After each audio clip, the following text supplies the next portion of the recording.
Ito yung pool ng CGS. Ayan, ang dami laki rin pala ng building, oh. Ayan, ang swimming pool nila. So, galing kami dito sa clubhouse. Yan ang clubhouse nila. Nagmisa para sa Ash Wednesday. So, ayan. Hawakan mo yung tubig malamig. Pwede ba maligo dito? Diba ang ganda? Naligat ako na kanina naliligo yung mga bata. So, ito yung pool nila. Ha? Siyempre tatanungin niya yung unit ko. Sasabihin mo.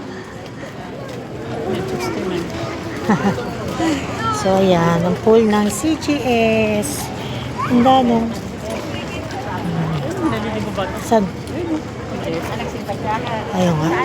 Oo nga. Wala pa po lang doon. Ayan o. So, ayan clubhouse nila. Simba kami.